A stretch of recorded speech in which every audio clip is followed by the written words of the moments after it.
What do you think of the offense tonight? Competitive. Yeah, it wasn't always perfect, but we set the tone, in the early go with all the stolen bases and, just jumping out, not just getting one. We got two. Felt like we probably left a couple more out there, but just kind of set that tone of aggression early in the game. We kind of talked to Max about it, but was that kind of your game plan going in, knowing the pitcher kind of was a bit slower on that to get those stolen bases? Yeah, you got to get guys on base to do it. Yeah. Just kind of knowing that if we can do that, set some innings up and kind of speed the game up a little bit on him. That was the game plan. It was nice to see us execute it. Talk to me about the fourth inning. You guys scored 5 runs. I guess what's working so well for you? Well, Core is ready to hit early in the count, hits the triple, the wind's blowing the other direction, splits a gap. That's obviously a big start, a big answer right there, because then you got another runner right there.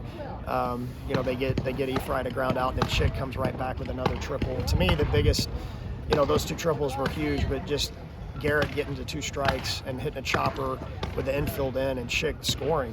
He beat the plate. If they had gone to the plate, he'd have been safe. So just little things like that. The game, that's why they call it a game of inches, because little stuff like that is huge. You don't move the ball right there, then who knows what's going to happen. So, it's a huge answer on that offense.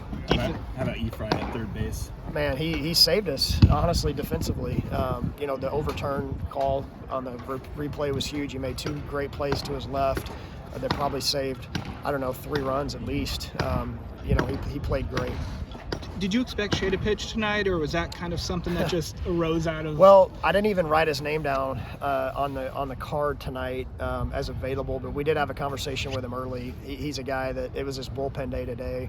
I wanted it to be a really short outing, and that was exactly what we needed right there. Mo gave us, he got it to 60 pitches, and we just needed Shay for 1, and then Bragg probably only had 1 inning in him tonight, so it was scripted perfectly. It's nice when it works out that way. What do you think of Mason tonight?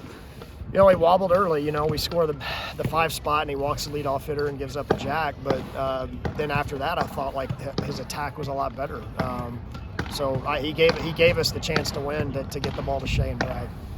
How important is that to have to use a limited number of pitchers, especially playing tomorrow in the 3 games set this weekend? We're running thin, so McCarville will get the ball to start the game tomorrow, and he's a veteran.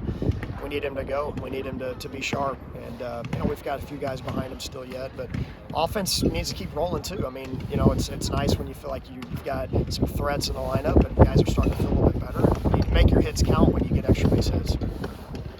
I saw Kyle in the dugout tonight. Yeah. Was that his first game back in the dugout? It was. And what was that like, just to kind of have a leader of the team back in there? Yeah, it was good to have him back. He's always going to bring a positive, attitude and just being behind his teammates. And what can you say about that kid? I feel terrible that he's on the mend again, but he's going to be right there behind his teammates. Thank you. Thanks, Coach.